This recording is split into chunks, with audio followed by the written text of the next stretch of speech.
Bonsoir à toutes, bonsoir à tous. Je me présente d'abord, Dominique Mahé, je suis président du groupe Maïf et j'ai plaisir à vous accueillir ce soir dans un lieu que peut-être un certain nombre d'entre vous connaissent et d'autres peut-être pas.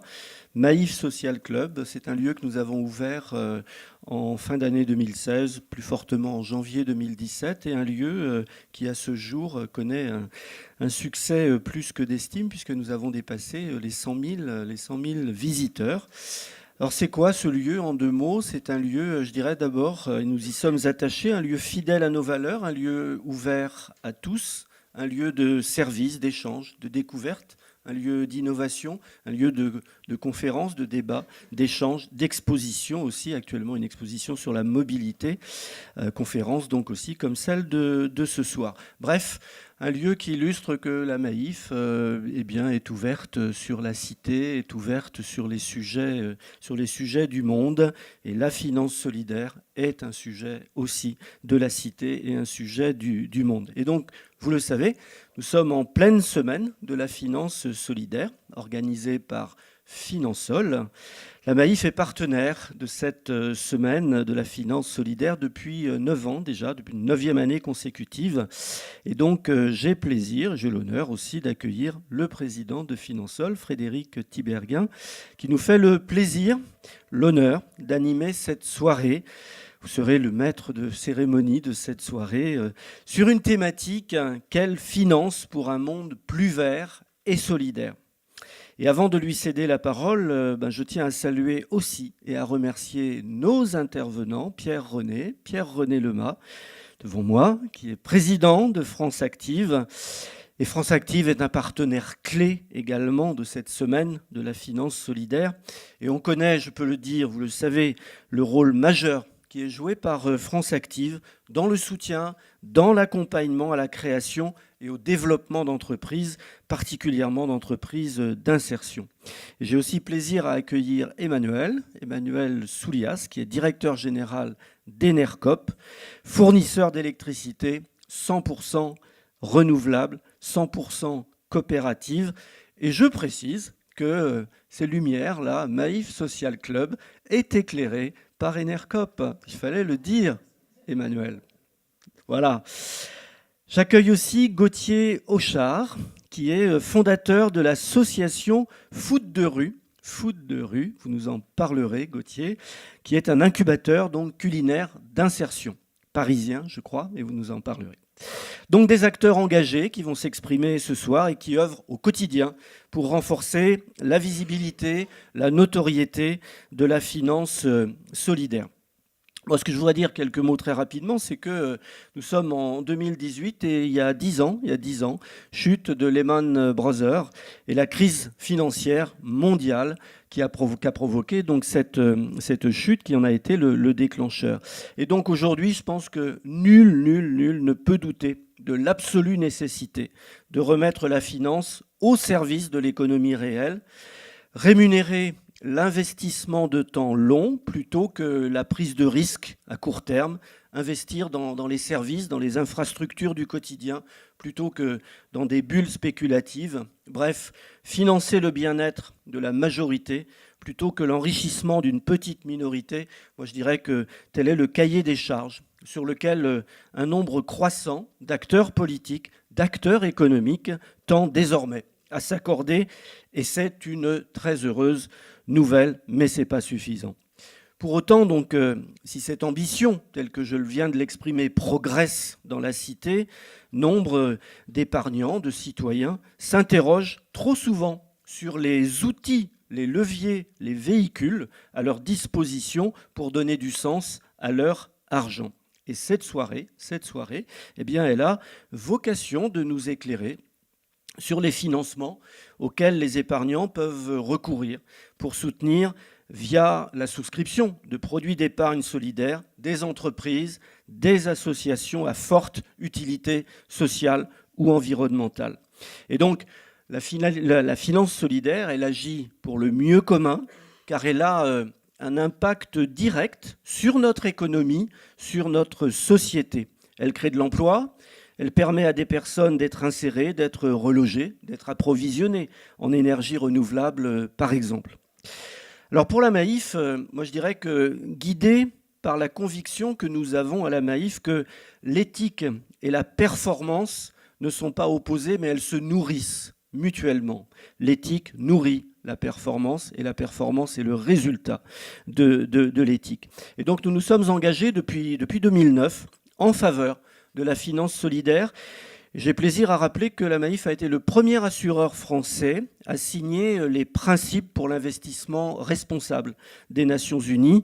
Et nous nous sommes aussi dotés à ce moment-là d'une charte d'investissement responsable. Et cet engagement, eh bien, nous l'avons concrétisé, nous l'avons tenu, puisque vous savez que le métier d'assureur, c'est avant toute chose de protéger et de gérer des contrats, mais un assureur, il est aussi un gestionnaire d'actifs. Et pour la Maïf, nous avons, sur l'ensemble de nos actifs, 81% de nos placements qui relèvent des critères de l'ISR, de l'investissement socialement responsable. Et donc finalement, la Maïf, elle ne va pas changer le monde, hein, mais nous démontrons que finance, solidarité, ne sont pas deux notions antinomiques, mais au contraire qu'il est possible de mettre l'une au service de l'autre. Et nous le faisons à la Maïf de deux façons. D'abord en tant qu'établissement collecteur de l'épargne. La Maïf offre à ses sociétaires qui le souhaitent une gamme complète d'épargne avec une dimension solidaire, livret d'épargne, assurance vie, fonds d'investissement de proximité, etc. Je ne vais pas développer. Bref, nous avons coloré notre gamme épargne d'une dimension solidaire. Nous sommes aussi, évidemment, deuxième dimension, un investisseur institutionnel au travers, et je vais le souligner, au travers d'un fonds que nous avons créé en 2013 qui s'appelle Maïf Investissement Social et Solidaire, créé en 2013. Et depuis 2013, nous avons investi, ce fonds a investi 25 millions d'euros pour accompagner des entreprises ayant cette dimension de l'innovation sociale, d'entreprises solidaires. Je ne vais pas les citer toutes, mais on en a mis quelques-unes. La Microdon, par exemple, le Relais, vous connaissez le Relais, les ateliers du bocage, Enercop ici présent. Je vais la citer, tiens, la coopérative funéraire de Nantes. Pourquoi je la cite? Tout simplement parce que nous étions lundi soir, n'est-ce pas Frédéric? Nous étions à la remise des prix de Finansol et cette coopérative funéraire de Nantes, elle a obtenu un trophée, le trophée de l'innovation des entreprises innovantes. Et donc elle est en partie, pas seulement, évidemment, soutenue par Maïf Investissement Social et Solidaire. Voilà, donc à notre niveau, nous considérons que c'est un devoir d'être présent sur ces territoires-là, parce que la Maïf... forte de ses valeurs, mais avoir des valeurs, ça ne suffit pas. Elles ne valent que par les preuves qu'on leur donne. Et entre autres preuves, toute la présence et la prégnance de la Maïf dans ce domaine de l'investissement social et solidaire. Voilà ce que je voulais vous dire en introduction. Je vais laisser la parole à Frédéric. Un grand merci à vous, Frédéric, pour être l'animateur de cette soirée. Merci. Merci beaucoup, Dominique Mahé. Pour votre accueil, et puis vous venez de nous dire avec le talent et la passion qu'on vous connaît, toute la profondeur de l'engagement de la Maïf en faveur de la finance solidaire. Alors, quelques mots sur l'organisation de notre soirée. Donc, comme vous l'avez très bien dit, nous avons une grande question à résoudre. Quelle finance pour un monde plus vert et plus solidaire? C'est tout un programme. Il y en a pour une vie entière, mais nous allons essayer d'y répondre avec quelques éléments cette soirée. Première remarque, et vous l'avez très bien dit, c'est que pour répondre à cette question, il faut regarder et penser le temps long et non pas le temps court qui est généralement celui de la finance et de la politique. L'écologie, c'est pareil. Faire la transition écologique et solidaire, ça suppose de voir loin et d'être patient, alors que la finance et la politique sont par définition impatientes et que c'est plutôt le domaine du temps court. Donc c'est très difficile de raisonner à très long terme. Alors cette soirée, nous allons avoir 3 interventions. Comme président de Finansol, je vais vous présenter en une dizaine de minutes l'origine de la finance solidaire, quel est son rôle dans la société, quelles sont ses perspectives, où elle en est aujourd'hui.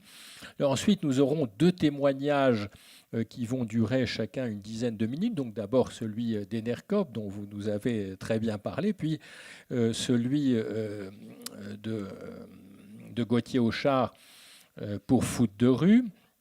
Ensuite, nous aurons une intervention de Pierre-René Lorma qui nous dira effectivement le rôle de France Active sur le terrain, puisque c'est un grand réseau qui accompagne et qui finance beaucoup de créateurs de projets très, très innovants. Ensuite, nous aurons un petit quart d'heure d'échange. Vous aurez l'occasion de poser des questions ou de faire des remarques aux intervenants qui s'assoiront ici quand ils auront fini leur présentation.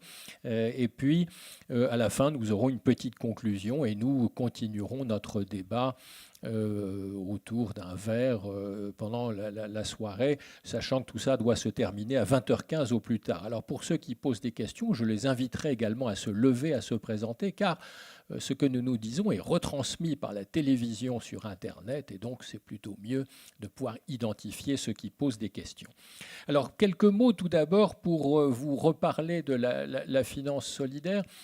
Alors d'abord, une courte frise qui vous rappelle l'historique de la finance solidaire. Alors c'est une frise qui est extrêmement intéressante, et je rappelle toujours que la finance solidaire est née d'initiatives d'acteurs de la société civile dans les années 80, en particulier pour résoudre une question simple, c'est que beaucoup de porteurs de projets n'avaient pas accès au financement bancaire ordinaire, étaient rejetés.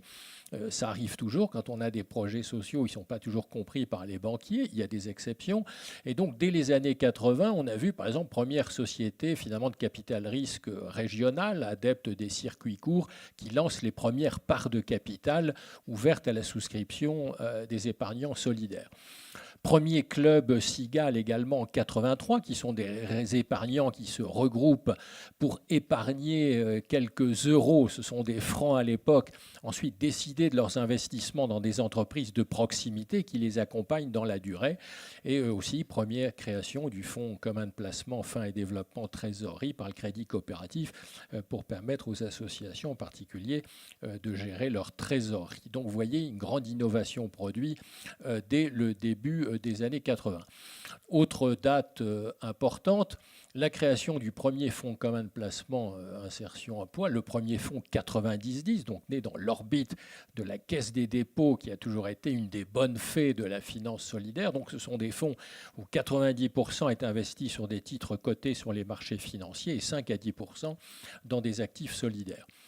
Création en 1994 du premier livret solidaire, et vous voyez que tout ça se passe avant la création de Finansol. Donc retenons cette idée simple que la finance solidaire, c'est l'initiative d'acteurs de la société civile qui avaient besoin d'accéder à du financement et qui se sont débrouillés, souvent en coopérant avec des banques, pour trouver, monter des produits qui permettaient de financer des projets. Donc Finansol naît seulement 15 ans après les débuts de la finance solidaire, où les acteurs se disent il faut qu'on se regroupe pour être plus forts ensemble.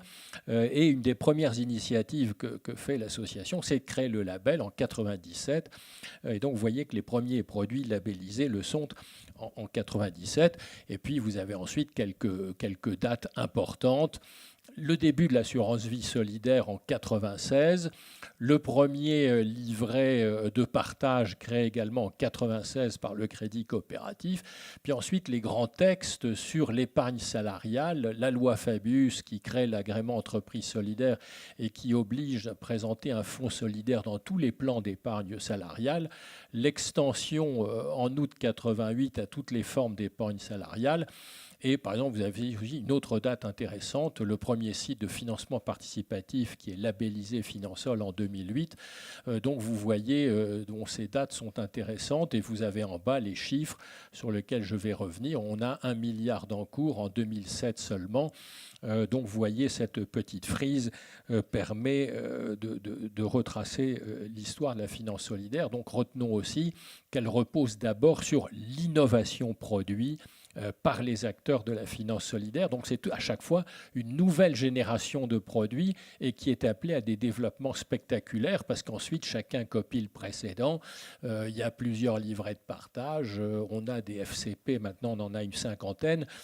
Donc la finance solidaire est portée par l'innovation produit qui est mise au service de projets de dimension sociétale.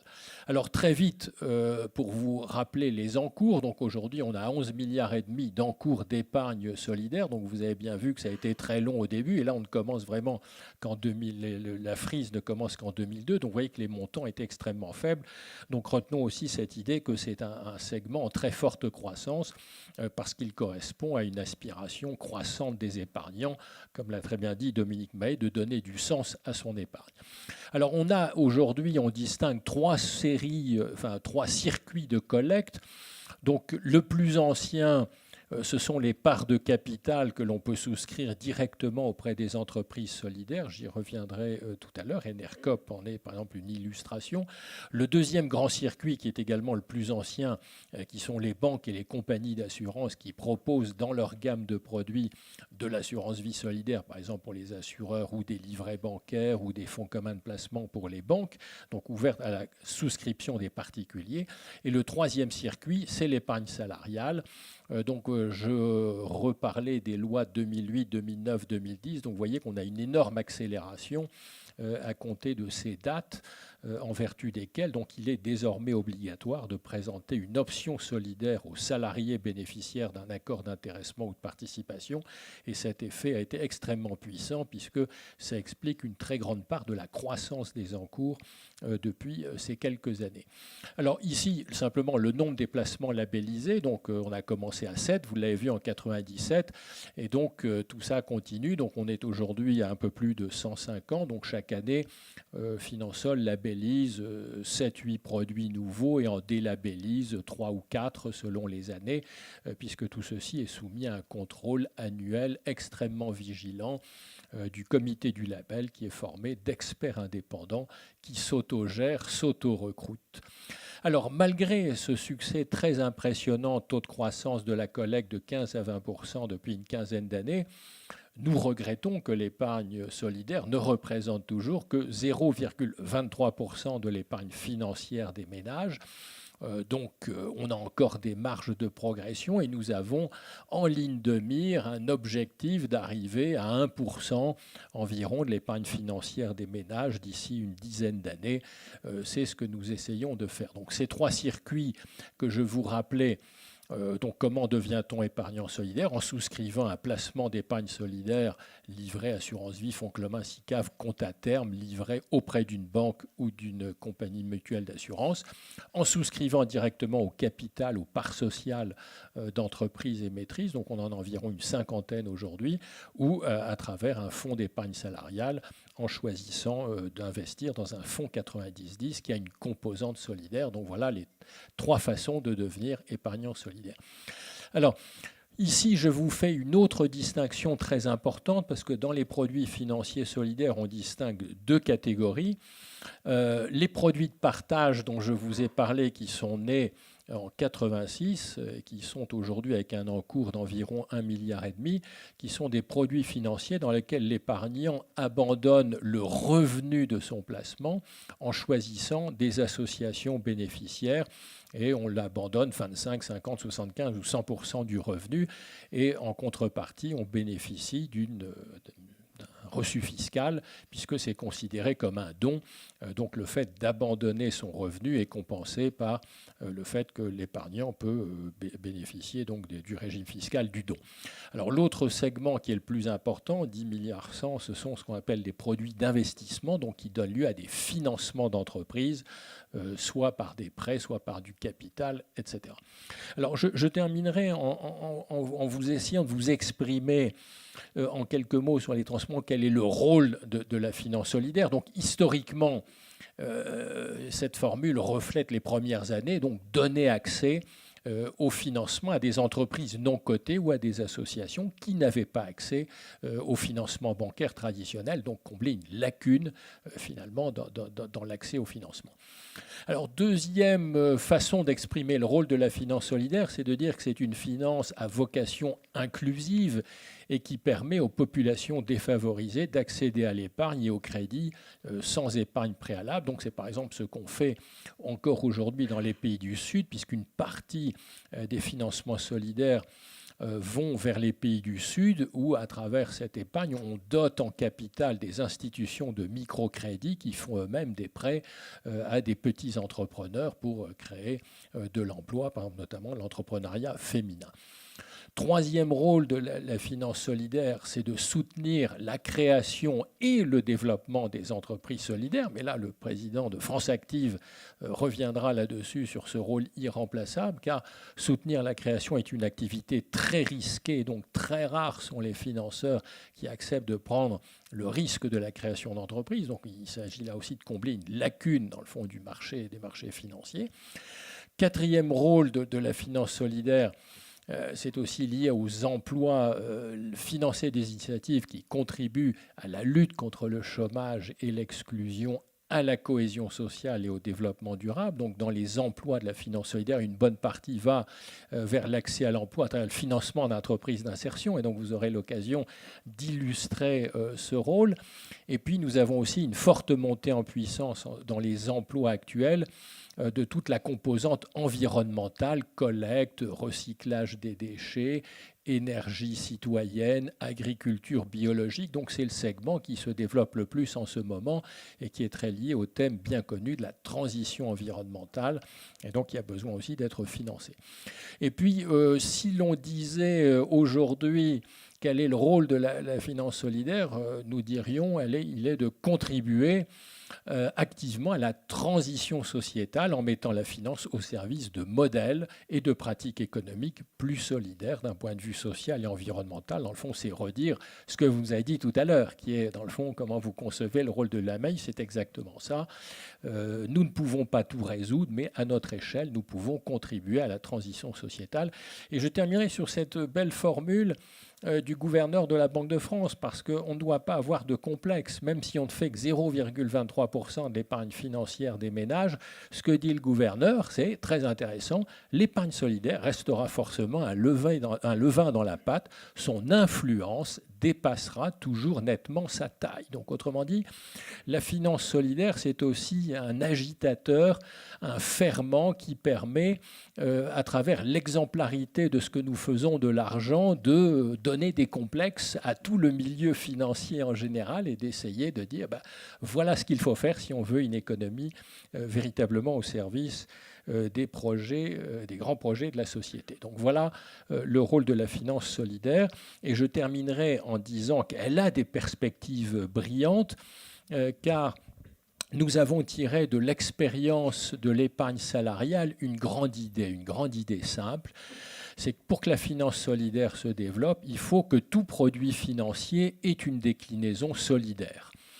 Et pour cela, nous demandons au Parlement de voter des lois qui obligent les assureurs ou les banques à présenter pour toute offre financière une déclinaison solidaire. Parce que l'épargne salariale a montré que quand la présentation devient obligatoire, elle est choisie. Aujourd'hui, 10% des salariés ont choisi l'option solidaire dans les plans d'épargne salariale, ce qui est absolument considérable. Et donc nous disons, il faut avoir la même chose pour tous les produits financiers, les livrets bancaires, notamment réglementés. C'est le livret de développement durable solidaire, qui n'est toujours pas entré en vigueur, mais pour lequel nous nous battons.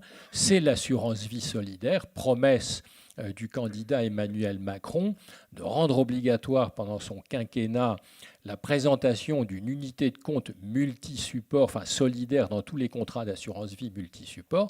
Donc c'est un des enjeux de la loi Pacte et généralisation de l'offre solidaire à toutes les modalités de l'épargne salariale. Donc si les parlementaires veulent bien prendre ces mesures dans le cadre de la loi Pacte, et nous avons de bonnes raisons de penser qu'ils en prendront en tout ou en partie, et que d'autre part, nous pouvons conforter l'appel au capital citoyen malgré la suppression de l'ISF et ses conséquences pour l'instant un peu dramatiques pour la collecte en direct, eh bien, l'avenir de la finance solidaire sera brillant et nous atteindrons ce 1% dans quelques années.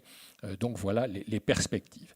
Alors, ayant dit cela, je vais tout de suite donner la parole maintenant au témoignage. Ça, c'était un peu le cadrage général. Et peut-être je vais passer la parole à Emmanuel Soulias qui va nous montrer, dans le fond, comment on se finance grâce au solidaire et ce qu'on fait de cet argent. Est-ce que ça permet de faire? Emmanuel, c'est à vous, donc à la fois en qualité de directeur général d'ENERCOP et puis aussi de président de la Énergie Partagée Investissement, qui est la structure qui collecte l'épargne auprès des épargnants.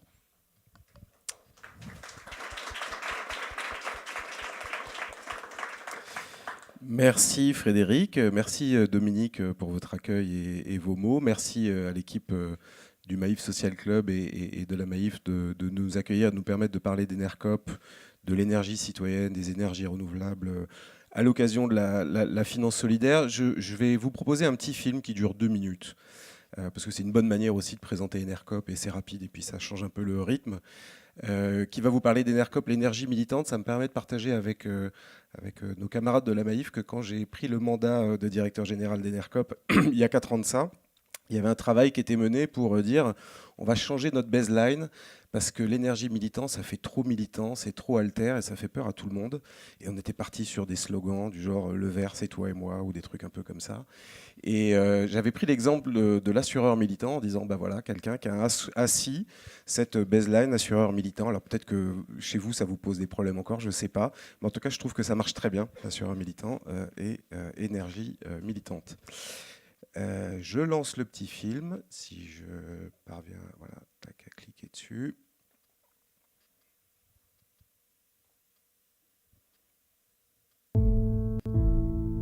Derrière vos prises, vous ne savez pas ce qu'il y a. Mais si vous pouviez remonter dans les tuyaux, qu'est-ce que vous verriez?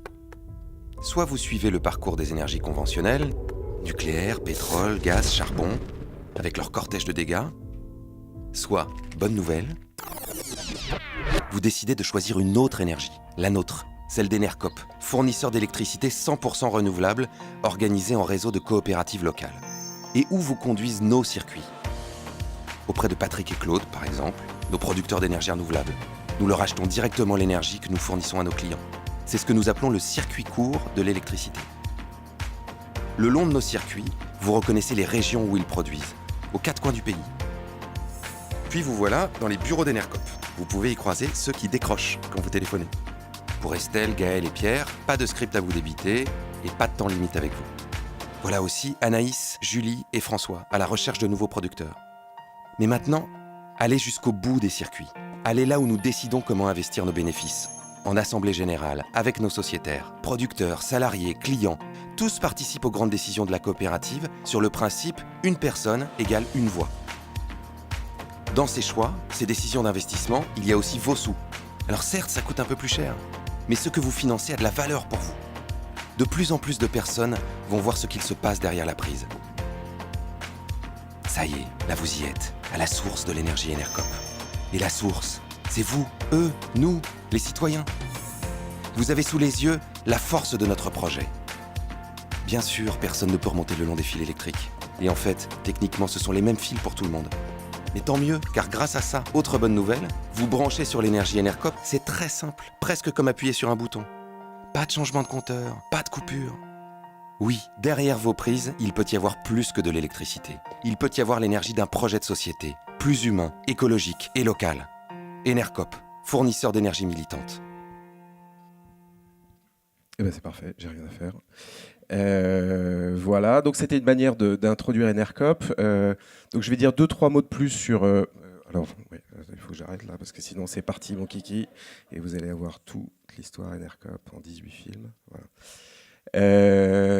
Donc ENERCOP, vous l'avez compris, c'est un fournisseur d'électricité qui s'est créé il y a 12 ans sous la forme de SIC, Société Coopérative d'Intérêt Collectif, avec l'idée de mettre autour du projet l'ensemble des parties prenantes.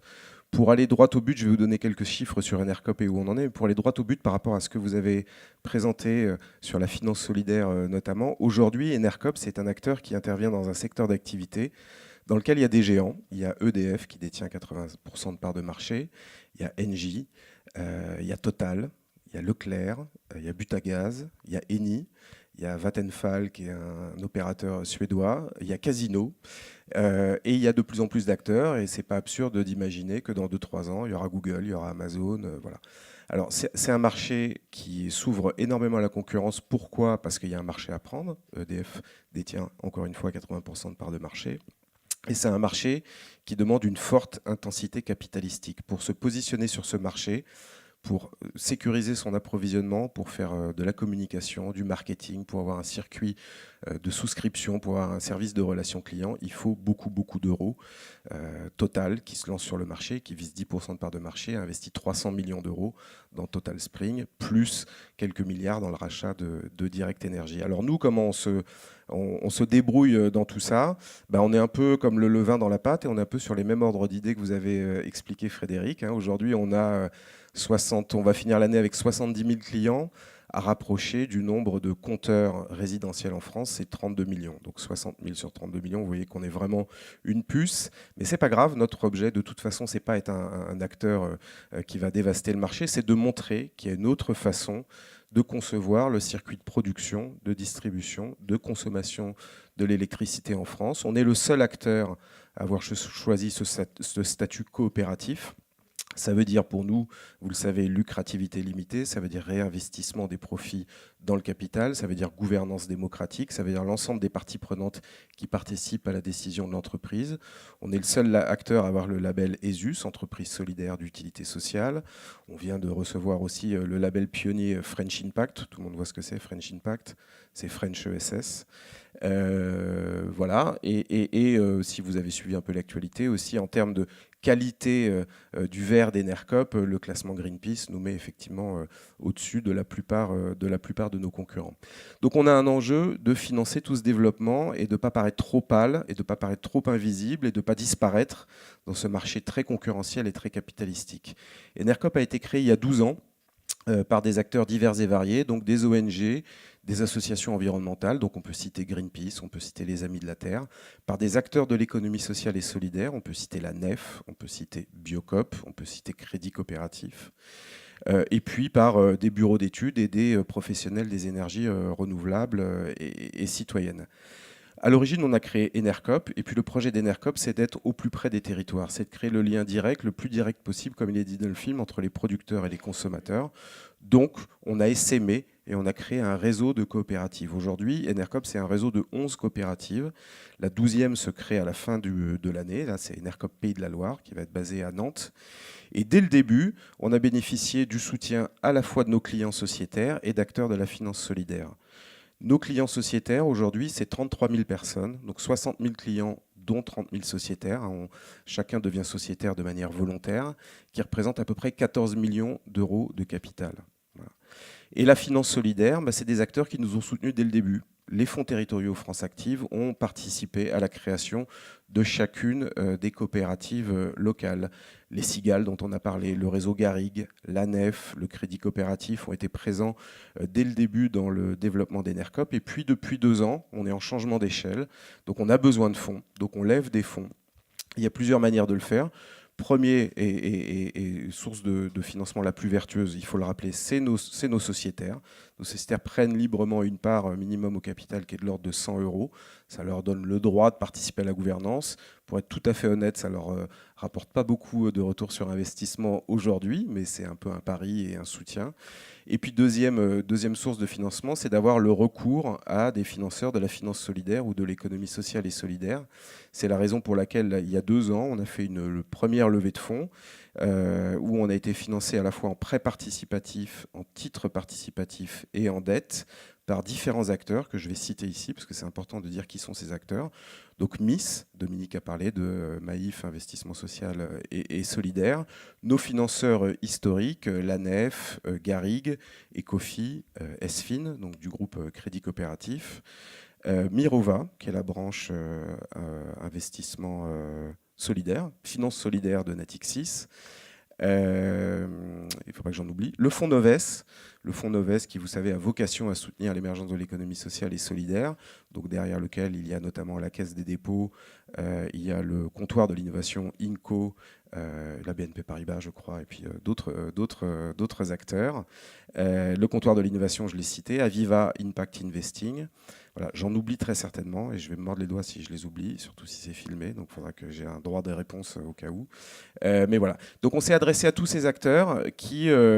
on regardait un peu les trajectoires de développement d'Enercop à 3 ans, à 5 ans, à 10 ans. On confiance dans la capacité d'Enercop à installer un modèle sur le marché de la fourniture d'électricité. C'est pas simple, hein, c'est une gageure. Pour être totalement transparent aussi, ça fait 3 exercices négatifs qu'on connaît, parce qu'on est en développement, parce qu'on est en investissement, mais voilà, on a un retour vers une trajectoire équilibrée qui se met en place. Et puis, pour finir, parce que je vais laisser la parole, on émet à partir de la semaine prochaine des titres participatifs en direction de nos sociétaires. On teste un nouveau mode de financement.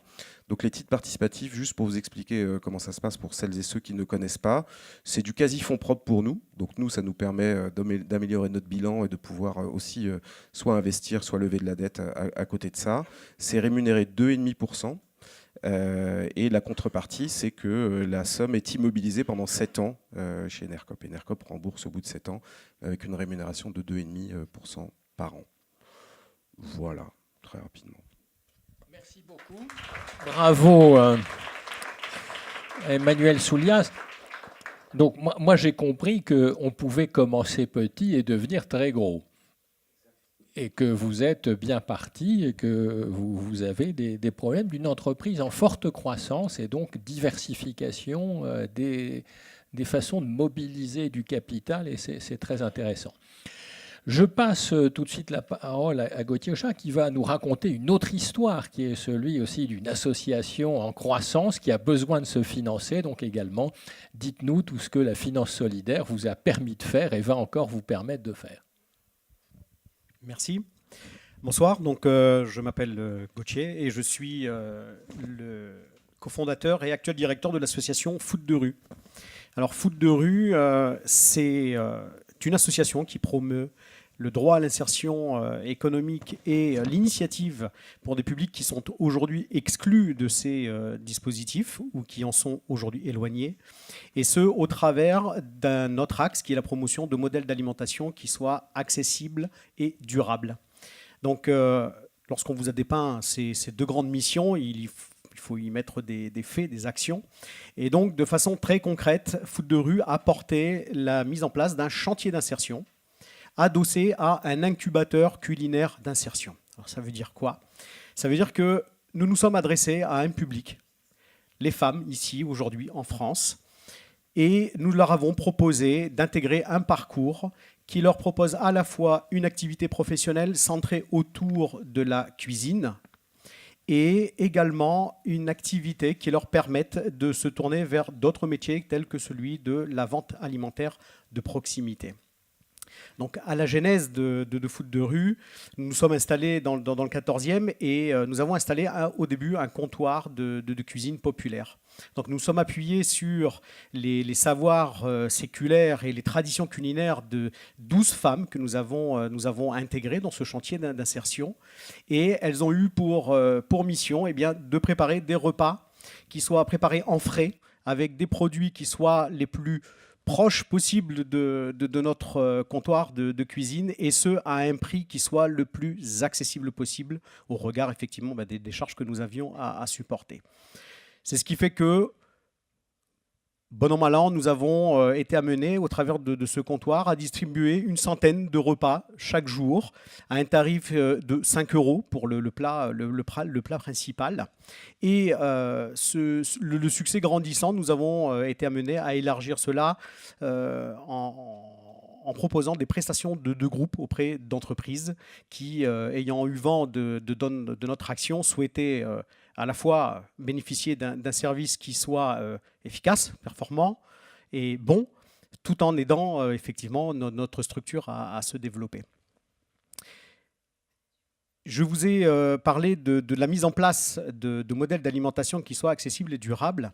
Et le comptoir de cuisine, en fait, n'a été que la première pièce à notre petit édifice pour le moment, si je me compare à Enercop ou à d'autres belles réalisations. Et c'est le soutien, avant toute chose, de deux fondations piliers, qui sont la fondation Raja et la fondation Carasso. L'une qui intervient et qui promeut comment dire, l'égalité des chances et surtout le droit des femmes dans notre société aujourd'hui. Et pour Carasso, la mise en place de modèles d'alimentation qui soient durables. Et ça allié à une grande opportunité ici sur Paris, qui est le budget participatif, dont vous avez sûrement tous entendu parler. Eh bien, nous avons été lauréats de ce budget participatif et nous avons pu créer une nouvelle entité qui s'appelle la Panaméenne.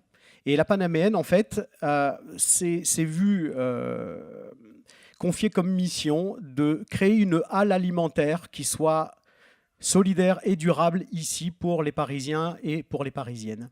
Et donc, nous avons déménagé nos locaux, nous avons transféré notre comptoir de cuisine et nous avons créé en fait une épicerie, je ne dirais pas d'un genre nouveau, mais qui recompose un peu l'offre en s'appuyant sur les aspirations de nos concitoyens, à savoir que chez nous, à la Panaméenne, vous trouvez donc des fruits, des légumes qui sont tous issus de circuits courts, qui garantissent le juste revenu des producteurs et qui ne s'enferment pas uniquement dans une logique qui est le bio, il n'y a que ça de bon pour la suite. Il y a une transition, il y a une marche en avant, il y a un accompagnement nécessaire pour ces producteurs pour aller vers un mieux-disant alimentaire. Et donc nous travaillons avec des producteurs qui garantissent tout du moins une agriculture raisonnée et qui limitent au maximum les intrants. Je dis cela, ça a son importance puisque on parle d'accessibilité alimentaire. On sait encore aujourd'hui que le bio est encore un gap, est encore dans les esprits un produit trop cher ou inaccessible. C'est faux, mais on n'est pas là pour en discuter ce soir. Mais en attendant, nous, on essaye d'être un peu le lien, la passerelle vers ce type de produit. Et donc, nos clients peuvent faire le choix, soit de trouver des produits bio sourcés en France, soit des produits conventionnels sourcés à moins de 200 km d'ici. Je vous parle de circuit court, ça veut dire qu'à notre niveau, nous essayons aussi d'apporter notre pierre à l'édifice en matière de développement. Et nous avons par exemple créé deux filières, une filière d'approvisionnement en produits exotiques, des fruits notamment, des ananas, des papayes, tous ces produits qu'on ne peut pas trouver ici sur notre territoire. Et donc nous aidons en fait dans un axe nord-sud au développement de coopératives, notamment féminines, dans des villages, un en Côte d'Ivoire et l'autre au Togo, pour faire importer et créer en fait les conditions d'une filière de distribution ici en France. Nous avons commencé à 12 salariés. Nous sommes dans la deuxième année de notre exercice. Nous en sommes passés là à 17 salariés, avec toujours 12 personnes, aujourd'hui 13, qui sont des personnes embauchées dans le cadre de contrats d'insertion. Donc les contrats d'insertion sont des contrats à durée déterminée. Et les personnes qui intègrent ce dispositif, en fait, bénéficient à la fois d'une activité professionnelle, salariée, rémunérée, et d'un accompagnement à la fois social et professionnel. Nous leur transmettons les gestes, les postures, les savoir-être, les savoir-bien-faire dans les métiers de la vente alimentaire ou ceux de la restauration. Et en parallèle, nous les accompagnons dans la levée de tous les freins périphériques au retour à un emploi ou à un accès aux droits communs. Ça veut dire quoi? Ça veut dire que si le Graal reste le retour à l'emploi sur le secteur économique classique, il y a aussi des emplois, enfin des parcours de transition, comme on les appelle chez nous, et qui peuvent être l'accès à une formation qualifiante, tout en passant par exemple, une remise à niveau ou un apprentissage de la langue française, le dénombrement, le calcul, etc., etc. Je vous dis ça puisque le panel de femmes et de salariés que nous accueillons est assez large. On parle souvent de public prioritaire, mais il faut y mettre aussi des visages et des situations.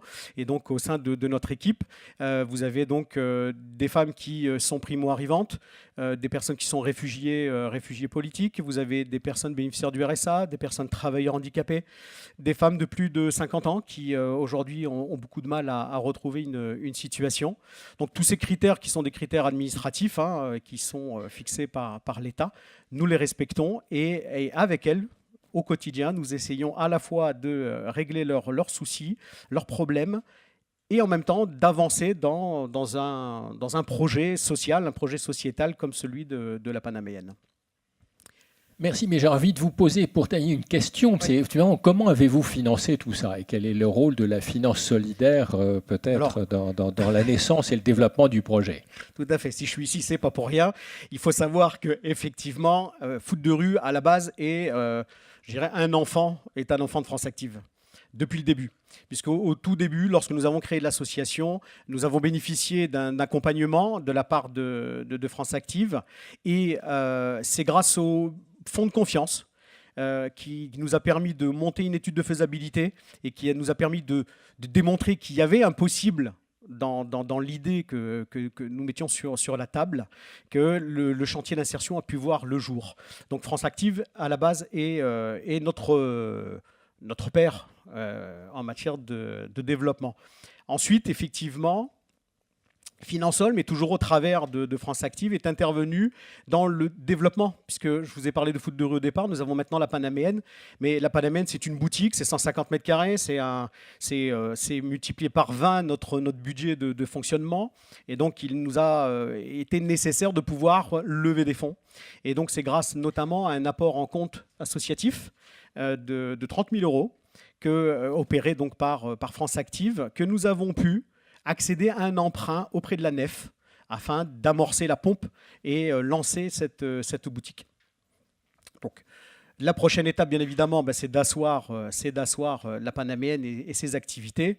Et puis, à l'instar d'autres coopératives, on peut se rêver Biocop d'il y a 30 ans, comme la Panaméenne dans 30 ans, et donc de pouvoir développer une coopérative dont les statuts sont en cours de gestation et qui devrait débuter ici normalement en 2019. Bien, écoutez, merci. On vous souhaite de devenir un nouveau Biocop. Et je trouve votre témoignage est très intéressant parce qu'il met en évidence les 3 aspects de ce qu'est une entreprise sociale. Donc, vous l'avez dit, d'abord, favoriser la création d'emplois de personnes qui n'y ont pas accès facilement. Premier aspect. Deuxième aspect, rendre accessible un service, en l'espèce l'alimentation, à des conditions qui permettent à chacun d'en bénéficier. Et troisième aspect, qui n'est pas le moindre, c'est l'éducation à la citoyenneté, comment s'alimenter, donc l'aspect pédagogique et citoyen de cette activité. Donc ce sont les 3 aspects que vous avez très bien résumés dans votre projet. Alors je vais maintenant donner la parole à la bonne fée qui est derrière une partie de ces projets, dont on a déjà beaucoup parlé, qui est France Active, qui fait des miracles et qui permet de mettre en orbite de magnifiques projets. Donc, Pierre-René, c'est à vous. Merci. Merci beaucoup. Non, on ne fait pas de miracles. Enfin, en tous les cas, je salue les enfants. Enfin, c'est les enfants de mes prédécesseurs, quand même, plutôt. Merci de m'avoir invité. Merci Frédéric, merci Dominique. Je suis d'autant plus content d'être ici que je me suis rendu compte en arrivant que je dois être sociétaire de la Maïf depuis au moins 35 ans. Donc je ne suis pas à l'étranger, quoi. Voilà. France Active, j'ai préparé quelques slides, comme on dit désormais, dans un langage qui m'exaspère, mais en plus il paraît qu'on traduit ça par diapositive, ce qui est beaucoup plus élégant, mais je ne sais pas m'en servir, donc c'est Luc qui va m'aider. Je ne suis pas un vrai papa, je suis un grand-père. France Active, donc France Active, au fond, ça a le même âge que la finance solidaire, c'est 30 ans, puisque France Active a fêté son 30e anniversaire là, juste avant l'été. C'est une création où on trouve beaucoup de faits, pour reprendre l'expression de Frédéric, penchés sur le berceau. Alors on y trouve des syndicats, on y trouve la Caisse des dépôts, on y trouve des associations pas trop mal. À l'époque, on y trouve des acteurs de la vie sociale. On y trouve tout autour, depuis l'origine, la Maïf, on y trouve depuis l'origine beaucoup d'acteurs qui sont encore présents à nos côtés, 30 ans. Et c'est une initiative qui est prise par, au fond, un groupe de banquiers militants, si j'ose dire. Je pense que Claude Alfandéry adorerait l'expression banquier militant. Je pense qu'il dirait plutôt, d'ailleurs, militant banquier que banquier militant. C'est lui le père fondateur, et moi j'ai pris le relais de son successeur qui est Christian Sauter il y a quelques mois maintenant. Mais je veux saluer leur rôle. Ce que je vais présenter, au fond, c'est ce travail accompli par eux et par toutes les équipes depuis une trentaine d'années. L'idée de base, elle était la suivante. L'idée, à nouveau, revenez à la frise qui a été montrée tout à l'heure. L'idée de base, c'était de dire comment aider les gens les plus éloignés de l'emploi à retrouver une activité. Et pour retrouver cette activité, évidemment, la voie royale, c'était, à l'époque, c'est toujours vrai d'ailleurs, la voie du salariat, quelles que soient les formes de salariat. Et puis, commencer à émerger, quelles que soient les formes de salariat, puis commencer à émerger une autre idée, qui était l'idée de créer sa propre entreprise, de créer soi-même son propre emploi, et donc de créer son activité. Et pour partir de la situation où on est très éloigné de l'emploi, pour arriver à la création d'activité, nécessairement, on avait besoin de trois choses. On avait besoin de le savoir, on avait besoin d'accompagnement et on avait besoin de financement. C'est comme ça que les choses se sont créées. Et là-dessus s'est greffé, au fur et à mesure du temps, une idée qui était une idée qui, à l'époque, était perçue comme différente et qui, fondamentalement, ne l'est pas, qui est l'idée du développement de l'économie sociale et solidaire, c'est-à-dire d'entreprises dont la vocation est en elle-même une vocation sociale et solidaire. J'interviens dans une logique de défense de l'environnement, de développement de mon territoire, de finalité sociale, de ce qu'on n'appelait pas encore RSE, mais qui allait bientôt s'appeler RSE. Et donc on voit que le social tenait en quelque sorte les deux bouts de cette chaîne, à la fois ceux qui étaient éloignés de l'emploi et au sein d'un certain nombre d'entreprises, la vocation sociale, la vocation solidaire, plutôt que simplement la logique de profit, qui après tout n'a rien de critiquable en soi pour n'importe quelle entreprise qui a besoin légitimement de gagner sa vie. Mais pas que ça. Au-delà de ça, une logique sociale, solidaire, sociétale. C'est à partir de là que s'est développée France Active. Et France Active, si j'avais à le définir aujourd'hui, c'est au fond le croisement un peu étrange. D'ailleurs, je m'en rends compte lorsque ces derniers temps, je prends mon bâton de pèlerin avec le directeur général et que je m'en vais expliquer à quoi sert France Active aux ministres, j'allais dire aux nouveaux ministres. Enfin, maintenant, c'est des vieux nouveaux ministres. Ça fait une éternité qu'ils sont là. Et puis, au moins 1 an et demi, ce qui, dans la vie politique, est énorme. Et puis aux présidents de conseils régionaux qui ont tous changé, ou pour beaucoup d'entre eux, depuis 1 an, et qui de toute façon travaillent dans un périmètre géographique qui a changé, puisque beaucoup de régions aujourd'hui sont l'addition des régions traditionnelles. Je m'en vais expliquer donc ce que nous sommes, et j'essaye de le faire avec un langage qui soit le langage qu'on utilise aujourd'hui. Alors, je vous dis tout de suite que je ne sais absolument pas parler le disruptif et que je suis tout à fait incapable d'avoir le vocabulaire moderne en globish de conférence qui est l'habitude des milieux professionnels, financiers et économiques d'aujourd'hui et que j'ai beaucoup pratiqué par ailleurs. J'essaye de leur expliquer que nous sommes une association et un établissement financier. Une association parce que c'est une fédération d'associations, France Active, avec 42, je vais y arriver, hein, voilà, avec 42, je savais bien qu'il allait me retrouver, avec 42 associations territoriales qui sont réparties sur l'ensemble du territoire, qu'on appelait jusqu'ici des fonds territoriaux, qui s'appellent maintenant des associations territoriales, et puis au sommet, une association nationale qui pilote, qui coordonne et qui pilote ce que font chacune de ces associations territoriales. Cette idée de se fonder sur le territoire est fondamentale, parce que depuis le début, l'idée de fond, c'est l'idée qu'il n'y a pas d'économie hors sol, il n'y a pas de création d'activité hors sol. Tout se fait à partir d'un écosystème territorial, et donc à partir des initiatives territoriales. Et tout l'accompagnement se fait aussi à partir des initiatives et de l'écosystème territorial, que ce soit les entreprises, que ce soit les bénévoles, qui sont d'abord présents sur leur propre territoire, que ce soit les salariés qui peuvent mobiliser, j'allais dire, leur énergie à la main pour suivre et accompagner les différents projets qui leur sont présentés. Et puis au niveau national, il y a à la fois cette coordination et puis surtout, il y a le pilotage de 3 structures financières. C'est pour ça que je vous disais, c'est une association et en même temps, c'est un établissement financier. 3 structures financières, ça représente de l'ordre de 650 salariés, vous le voyez, 2500 bénévoles, et au total, sur l'ensemble du territoire, y compris Outre-mer, c'est 130 points d'accueil. Ces 3 sociétés, elles s'appellent tout bêtement France Active Garantie, France Active Investissement, France Active Financement. C'est des sociétés financières. France Active Garantie est sous le contrôle de l'autorité de contrôle prudentiel et des marchés.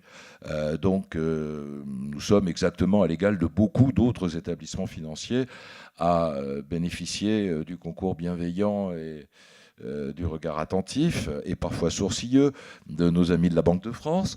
France Active Investissement ne l'est pas encore, mais l'ensemble, je vais y revenir tout à l'heure, l'ensemble de la place est présente à son capital. France Active Financement est aujourd'hui une structure un petit peu plus petite. Pour dire les choses rapidement, que fait France Active Garantie ? France Active Garantie apporte des garanties bancaires. Je suis une entreprise, j'ai besoin de financement.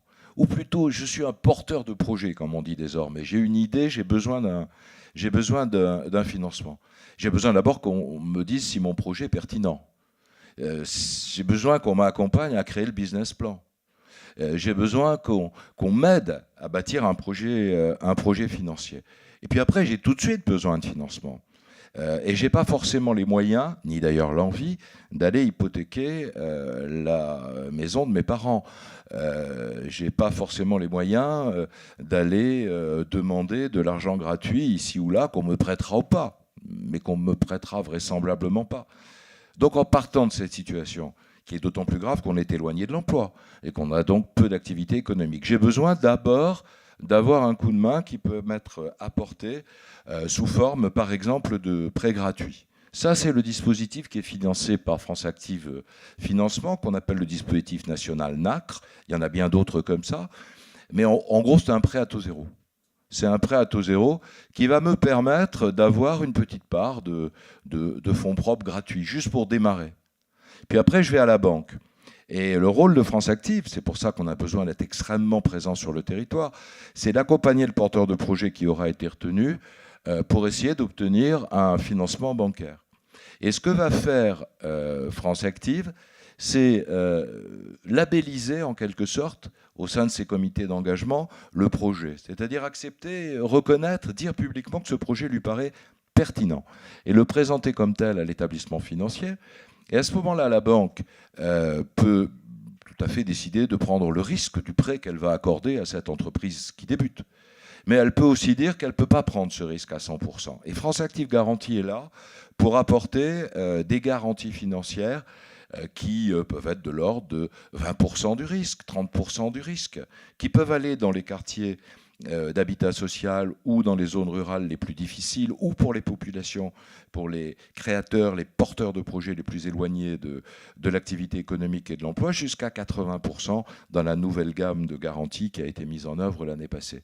Donc quelque part, la banque se trouve sécurisée en quelque sorte par cette prise en charge de la garantie par le dispositif de France Active Garantie. Vous voyez qu'en 2017, ça représente 318 millions de prêts garantis et que sur ces 310 millions de prêts garantis, l'essentiel se fait au niveau territorial, de l'ordre de 250 millions par l'intermédiaire des associations territoriales qui accordent cette garantie au projet. Et enfin, France Active peut intervenir, c'est le rôle de la troisième société que j'évoque là, peut intervenir en investissement. Alors intervenir en investissement, ça veut dire évidemment soit mettre des fonds propres, soit mettre des quasi-fonds propres, soit toute la gamme des objets qui ont été évoqués par Frédéric tout à l'heure, qui sont des objets financiers qui permettent de renforcer ou de constituer les fonds propres de l'entreprise en voie de création, puis en voie de développement. Et France Active Investissement, c'est une société dont le capital est de l'ordre de 200 millions, voilà, 190 millions à la fin de 2017. Ça représente pour l'année passée 26 ou une trentaine de millions d'investissements. Et elle est alimentée comment ? Elle est alimentée par les objets qu'évoquait Frédéric. Elle est alimentée notamment par le concours de la Maïf, 10 millions d'euros d'ordre de grandeur, pour 35 millions d'épargne solidaire qui est collectée. Donc cette épargne solidaire va permettre, notamment, pas que elle, mais essentiellement elle, d'alimenter France Active Investissement. Et vous voyez à quel point on a absolument, fondamentalement besoin du développement de l'épargne solidaire, parce que personne ne peut imaginer spontanément d'aller prendre un risque mesuré, mais un vrai risque. Et ce risque, c'est un risque long. J'allais dire, s'il y avait 2 slogans qui rejoignent ce qui a été dit tout à l'heure. Un, on va aider à prendre les risques. J'allais dire, on va aider les établissements financiers à prendre plus de risques qu'ils n'en auraient pris. Et puis, deuxièmement, on va assumer le temps long. Parce que dans des situations comme celle de vos 2 boîtes, de vos 2 entreprises, si on n'intègre pas le temps long, on passe pas les échéances. Vous disiez tout à l'heure, vous étiez encore un peu dans le rouge depuis 2 ans. Vous êtes là depuis 1 an et demi. Vous devez, voilà.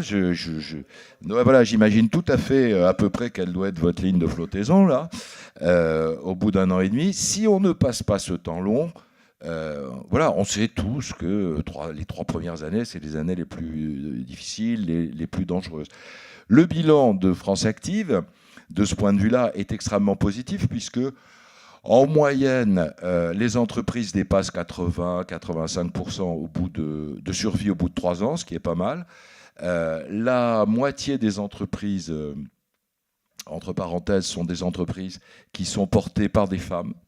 Dans le succès de France Active, il y a un succès que je revendique d'autant plus que ce n'est pas le mien, c'est celui de mes prédécesseurs, qui est le fait qu'on a même une petite majorité, pas beaucoup, d'entreprises dont les porteurs de projets, 52%, dont les porteurs de projets sont des femmes.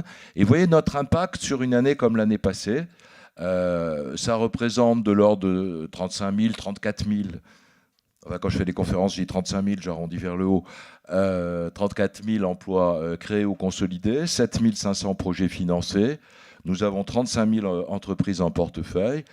Le DLA, c'est autre chose, mais c'est important. C'est un accompagnement au fonctionnement des entreprises, des associations, lorsque notamment elles connaissent des difficultés et des problématiques de restructuration que toutes les entreprises connaissent et les assos aussi. Et au total, ça représente 300 millions de financements mobilisés, donc, comme je vous l'ai dit tout à l'heure, 35 millions d'épargne solidaire collectée, ce qui fait d'ailleurs qu'on est un des premiers collecteurs-utilisateurs, si je prends les deux, d'épargne solidaire en France. C'est dire si on est attentif aux évolutions sur lesquelles je suis résolument optimiste, mais un peu sceptique, qui pourraient intervenir à l'occasion de la loi Pacte, mais il n'est pas dit que... Il n'est pas nécessaire, comme disait Guillaume d'Orange, voilà, vous voyez ce que je veux dire, il n'est pas nécessaire d'espérer pour entreprendre, ni d'entreprendre pour persévérer. Voilà, en gros, présenté en quelques slides et rapidement ce qu'est France Active. Un dernier mot, je suis un peu long, mais juste un dernier mot. Quand je suis arrivé à France Active, une des conclusions assez rapides du tour d'horizon que j'ai fait est la suivante. C'est que je pense que des associations, il y en a un peu trop. Je suis pour le bouillonnement associatif, la création de... Ça, c'est formidable. C'est une espèce d'énergie citoyenne qui se développe et qui fait que la France a le record européen de création d'associations par jour. C'est dommage que le journal officiel que j'ai dirigé autrefois soit devenu électronique, parce que vous vous en rendez pas compte. Mais la création d'associations en France, c'est quelque chose d'incroyable. Bon. Mais en même temps... Les petites assos, c'est formidable, mais si on peut les aider à se fédérer, à s'organiser, c'est encore mieux. Alors c'est encore mieux si on commence par les grandes. Et donc nous avons entrepris un processus de rapprochement entre 2 grandes associations nationales, France Active d'un côté, et puis de l'autre, une autre grande association nationale qui est très présente sur l'ensemble du territoire, d'une manière beaucoup plus capillaire, qui a des centaines de points de contact au niveau du canton, des deux cantons, des petites villes, des villes moyennes, qui s'appelle Initiative France. Et j'espère que dans l'année et demie qui viennent, nous pourrons constituer une unité de travail associative et financière efficace au service des créateurs d'entreprises. Merci beaucoup, Pierre. Vous allez vous asseoir là-bas.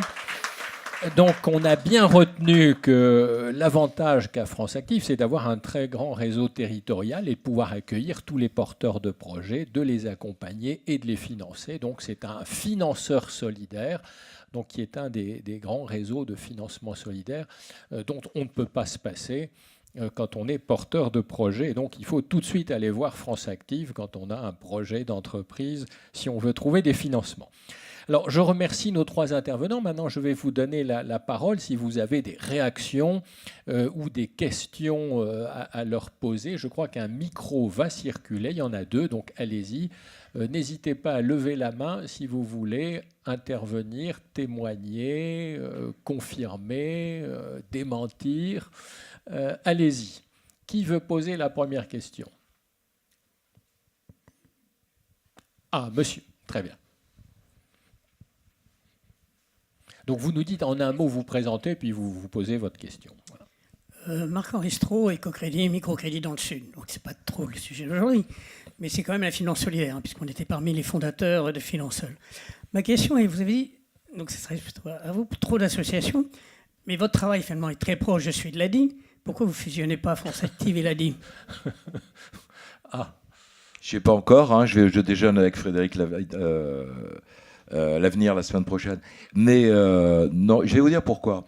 Parce que ce que je trouve intéressant, c'est la diversité des types de projets. Moi, je crois une chose, c'est que, enfin, vous le savez tous, dans l'univers financier, d'abord, on doit être extrêmement professionnel.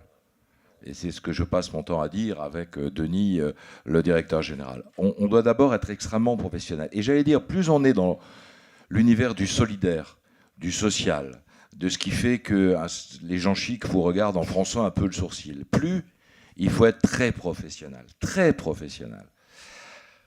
Et donc, il faut faire les choses d'une manière, au fond, très comparable à ce qu'on ferait si on était dans simplement l'univers des établissements financiers classiques de la place, en quelque sorte. Et donc là, on a 2 unités, 2 associations qui sont très complémentaires. Comme vous l'avez vu, France Active, ça fait de l'apport de fonds propres, des garanties et des prêts gratuits. Initiative France, c'est très présent sur le territoire et l'essentiel de son métier, c'est d'apporter aux entreprises des prêts d'honneur. Entre un prêt d'honneur et un prêt gratuit, la source de financement n'est pas la même, hein. Mais entre un prêt d'honneur et un prêt gratuit, on m'a expliqué que tout ça était extrêmement différent, c'est fondamentalement pas pareil. Très bien. Mais c'est juste la même chose en réalité. Et donc, je pense qu'on peut rapprocher tout ça, parce qu'au fond, les petits ruisseaux, comme disait ma grand-mère, finissent par faire, si on ne met pas trop de barrages en chemin, des grandes rivières. Du côté de l'ADI, on est dans un autre choix financier tout à fait pertinent, mais de nature différente. Puisqu'au fond, le microcrédit, c'est un peu autre chose. C'est d'apporter des prêts, non pas à taux zéro, mais à un taux qui est plus important, qui accepte une autre logique qui est d'aller presque jusqu'au taux usuraire, en quelque sorte, si j'utilise le vocabulaire financier habituel, pour pouvoir financer par ce prêt des tout petits projets pour des petites sommes. Donc c'est une logique complémentaire, mais distincte. Et au demeurant, France Active contribue au financement de l'ensemble du réseau de l'ADI très directement par l'intermédiaire de ces sociétés financières. Alors peut-être qu'un jour on pourra aller jusque-là. Je pense que pour l'instant, il ne faut pas aller plus vite que la musique. Déjà, vous savez, hein, quand j'ai juste évoqué l'idée de rapprocher, je n'ai pas dit fusionner, France Active et Initiative France, on a dit, oula, il vient d'arriver.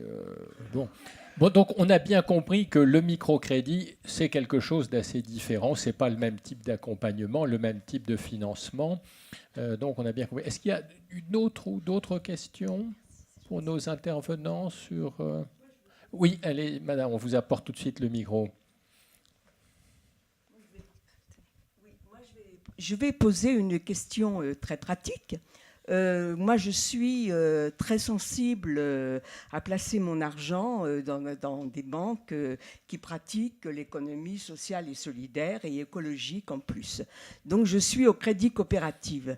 Donc, ce que j'aimerais savoir, si je voulais créer une assurance vie, financer une assurance vie. Est-ce que je dois m'adresser au Crédit Coopératif, à Finansol, à la Maïf Social Club voilà, donc, je pose la question très pratique. En tous les cas, pas directement à France Active, parce que nous, on sera heureux de bien utiliser vos sous. Non, mais la réponse est assez simple. Vous avez cité des membres de Finansol qui sont parmi les acteurs les plus engagés. Vous avez choisi une très bonne banque, le Crédit Coopératif, et historiquement aussi la grande banque qui a accompagné la finance solidaire et dont toute la gamme est d'ailleurs solidaire. Chez les assureurs, mais je vais donner la parole à Dominique Mahé, aussi toute sa gamme est solidaire. Donc vous avez le choix, vous allez soit chez votre banquier, soit chez votre assureur, mais comme l'assureur est là, on va lui donner 15 secondes de publicité. Pas mal d'aller à la Maïf quand même. Effectivement, merci Pierre-René. Je ne saurais trop vous conseiller de souscrire l'assurance vie chez nous, à la Maïf. Nous avons un contrat, et je redeviens sérieux, un contrat d'assurance vie qui s'appelle assurance responsable et solidaire. Et quel que soit le véhicule, qu'il soit fonds euro à 100% ou qu'il soit basé sur des unités de compte, de toute façon, il y a dans l'une ou dans l'autre cette dimension solidaire qui se retrouve, vous l'avez dit, notamment avec des investissements au sein de la société d'investissement de France Active. Donc voilà, on vous attend, madame. Et s'il le permet, j'ajoute quelque chose. C'est-à-dire une des valeurs ajoutées d'une association banque comme ça, enfin association établissement financier comme France Active, c'est que pour cette épargne, elle est tracée par une association comme nous du début à la fin. Votre épargne, vous allez savoir depuis le moment où vous simplement vous êtes l'épargnante, vous faites ce choix, elle est tracée jusqu'au bout. Vous savez à quoi elle va servir, y compris au financement d'une de nos deux entreprises qui sont là. Vous le saurez. Et cette traçabilité de l'épargne me paraît un élément absolument essentiel dont moi personnellement je n'avais pas mesuré l'impact et dont j'essaye d'expliquer au pouvoir public que c'est un élément majeur de popularisation de ce type de projet. Au fond, quand on dépense son argent, on veut bien savoir à quoi ça sert. Le mettre sur n'importe quel fonds commun de placement, comme ça, c'est bien. Et puis on regarde le taux de rendement. Mais si on est dans de l'épargne solidaire, on veut savoir à quoi ça sert. Et je trouve que c'est très très important. Aidez-moi à expliquer au pouvoir public que c'est très important. On va vous aider. Est-ce qu'il y a encore une question ? Oui, allez-y. Bon, on va prendre les deux et puis on va répondre parce qu'après, il va falloir qu'on conclue. Oui, Antonin Bourdin, élève de première année à l'École supérieure de physique-chimie industrielle de la ville de Paris. J'aimerais savoir si parmi tous vos investissements, il y aurait du financement de thèses et de recherche dans les énergies renouvelables notamment. Ça, on va demander à Emmanuel de répondre. L'autre question, peut-être, on va prendre les deux d'un seul coup. Allez-y, le micro vous est tendu par derrière. Donc, Moustapha Mansouri, donc je suis directeur d'école et militant à la Maïf, donc société engagée dans la mutuelle, précisément. Donc j'avais une question pour Gauthier et Emmanuel. En fin de compte, c'est Gauthier, comment tu as entendu parler de France Active ? Et puis pour Emmanuel, c'est voilà, il y a le réseau territorial France Active qui soutient toutes les initiatives locales pour financer des projets, des structures, des projets importants, des petits projets, mais aussi d'autres réseaux, notamment de financement participatif. Est-ce que tu pourrais nous en dire deux mots ? Tu m'as parlé de quelque chose tout à l'heure. Voilà. Merci. Gauthier. Alors comment j'ai connu France Active ? On peut parler de plusieurs décades, puisque dans une vie antérieure, je travaillais pour le service public de l'emploi. Et dans ce cadre-là, je faisais du conseil et de l'accompagnement sur la création d'entreprises auprès des demandeurs d'emploi. Et donc, à cette époque-là que j'avais connu France Active. Et puis, en cours d'emploi, je me suis aussi engagé associativement dans le champ de l'aide alimentaire et j'ai cofondé avec un camarade de l'époque le réseau des épiceries solidaires. Et dans ce cadre-là, nous avons cette fois-ci bénéficié du soutien de France Active et également de Finansol pour développer ce réseau des épiceries solidaires. Et donc, m'est apparu tout à fait naturel de ensuite me tourner vers France Active, puisque dans cette vie antérieure, France Active a accompagné chacun des projets que j'ai pu mettre en œuvre. J'ai créé 5-6 chantiers d'insertion sur le territoire national, dans le champ de la valorisation de fruits et légumes invendus et dans le champ de la transformation alimentaire. Et donc, je suis un fervent militant de ce dispositif. Et d'ailleurs, il est question aussi, en termes de militance, de renvoyer l'ascenseur. Et aujourd'hui, après près de 20 ans de pratique de cela, je me suis proposé pour être aussi quelqu'un d'aidant, un conseil, une mémoire vivante de cela au travers du comité de sélection de France Active, le comité du fonds de confiance. Et donc maintenant, j'instruis, j'étudie des dossiers et collectivement, nous prenons des décisions le plus éclairées possible pour permettre le développement de nos initiatives. Très bien. Alors, ce qui vient de nous être dit est très important pendant qu'on passe le micro aux voisins, c'est que on a parlé d'épargnants patients de long terme, mais avec France Active, on a aussi un financeur de long terme. Et vous avez bien compris que France Active accompagne les entreprises depuis leur création et tous les stades ultérieurs. Et c'est très important pour les entrepreneurs sociaux d'avoir des financeurs fidèles et qui les accompagnent sur toute leur vie, qui les connaissent et qui sont là au bon moment. Alors, sur la recherche... Ça très rapidement, mais on peut en parler après. Si voilà. Tu veux, nous, ça nous arrive d'accueillir des thésards et de financer des thèses. Après, tu as plein de possibilités auprès de plein d'acteurs. Après, ta question, c'était est-ce que la finance solidaire finance spécifiquement des thèses ?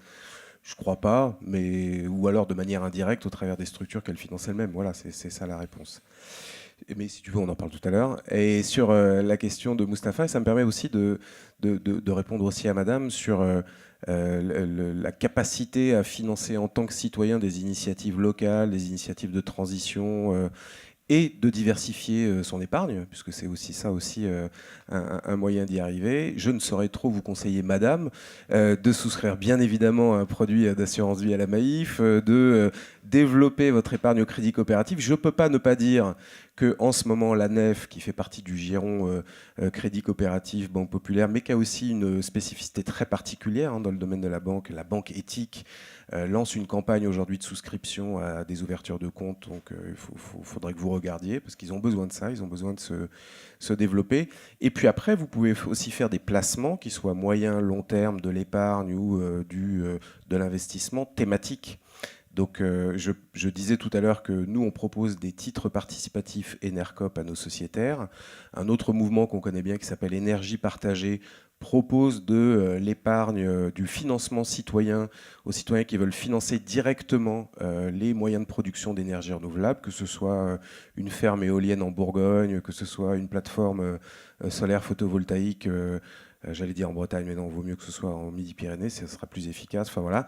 Donc vous pouvez aussi thématiser vos investissements et concilier des produits de long terme, une certaine approche du risque. Voilà.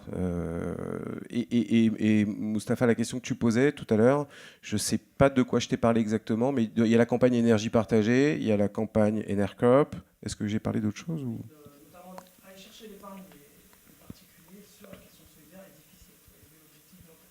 Ouais. Les modes de consommation, notamment par exemple le moteur de recherche Google, qu'on connaît, c'est aussi un moyen de financer des projets.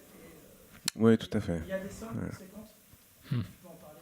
Oui, non, mais du coup, c'était une illustration. On cherche à faire pas mal de partenariats, nous, avec des acteurs qui nous sont un peu naturels, convergents et qui vont un peu dans le même sens. Donc Lilo, qui est un moteur de recherche, qui veut créer une alternative à Google et à tous ces systèmes qu'on connaît bien, flèche aussi les recherches qu'on fait sur Internet pour pouvoir financer des actions d'intérêt général sur les territoires au travers d'associations, au travers de différents porteurs.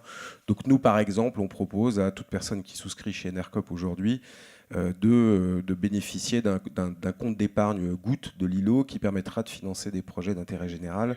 Donc je pense que c'est important aussi au travers d'initiatives comme celle-ci ce soir, au travers d'acteurs comme France Active, comme de grands acteurs comme la Maïf, que toutes ces petites structures, elles se fédèrent et qu'elles mutualisent à la fois leurs besoins, leurs initiatives, leurs idées, parce que tout ça est quand même globalement convergent. Donc je ne sais pas s'il y a trop d'associations, je ne sais pas s'il y a trop de structures, mais en tout cas, tout ça, ça doit bien converger d'une manière ou d'une autre. Très vite, très vite. Non, moi, faut juste faire attention quand on voilà, à ce que moi j'appelle, certains l'appellent comme ça aussi, l'éthique washing, vous voyez. C'est-à-dire c'est super éthique. C'est éthique sur l'étiquette. Mais après, il faut regarder quand même. Hein. Fin de la minute de publicité. Merci beaucoup. Bien, alors je crois que nous avons à peu près fait le tour de nos questions. Donc moi je déduis d'abord de cette soirée qu'il faut remercier la Maïf pour son accueil, a pris cette initiative de ce temps de partage sur cette question. Oui, il est possible de faire une finance verte, écologique et solidaire. Je remercie aussi nos trois intervenants pour les lumières qu'ils nous ont apportées. Alors en conclusion, premièrement, la finance solidaire est jeune, vous l'avez vu, puisqu'elle a à peine 30 ans, mais elle est en train d'entrer dans l'âge de la maturité parce qu'elle change d'échelle, elle devient visible, elle a atteint une taille significative. Bon, deuxième idée, c'est que son potentiel est très important et reste très important puisque toutes les interventions qui ont eu lieu nous montrent bien qu'on est dans un milieu où il y a énormément d'innovation. On imagine des nouveaux produits, des nouveaux services, on réorganise la façon de fabriquer l'énergie, on réinvente la manière d'accompagner les créateurs d'entreprises, de les financer. Donc on voit bien qu'on est dans une partie de l'économie nationale qui est très innovante et qui bouge très très vite. Et dans les facteurs d'innovation, on a abordé ces nouvelles façons de collecter aussi. Donc moi, je crois beaucoup à l'avenir des plateformes de financement participatif qui ont aussi un grand intérêt pour nous. C'est que vous savez que dans notre pays, on est épargnant quand on est riche et on est riche quand on est vieux. Et donc l'épargnant solidaire, il a en moyenne 50 ans et c'est d'abord une femme, parce que ce sont les femmes qui tiennent les comptes dans les ménages et les hommes dans la partie épargne simple parce qu'ils sont plus nombreux au travail. Mais l'intérêt des plateformes de financement participatif, c'est que c'est surtout fréquenté par les jeunes. Et donc sur les plateformes de financement participatif, on voit des gens qui ont 20 ans, 22 ans, 23 ans, et c'est donc très important pour nous de pouvoir les mobiliser et faire en quelque sorte leur éducation à la finance solidaire dès le plus jeune âge et de ne pas attendre d'avoir 50 ans pour poser les bonnes questions sur que faire de mon épargne. Donc c'est aussi des circuits de financement très importants pour nous et donc tout ce qui est accord de coopération avec les plateformes de financement participatif est une manière aussi de renouveler les épargnants solidaires. Alors, troisième idée, c'est que les témoignages d'aujourd'hui nous montrent qu'évidemment, la finance solidaire a une utilité considérable parce qu'elle permet de financer des projets très innovants qui ne seraient pas financés autrement. C'est souvent, comme vous l'avez rappelé, le financement décisif qui permet de mobiliser d'autres financements bancaires, d'autres formes de prêts. Et s'il n'y avait pas cette prise de risque par des financeurs solidaires ou par des épargnants solidaires, eh bien tous ces projets ne verraient pas le jour et ne pourraient pas se développer. Et donc je terminerai là-dessus. Merci beaucoup.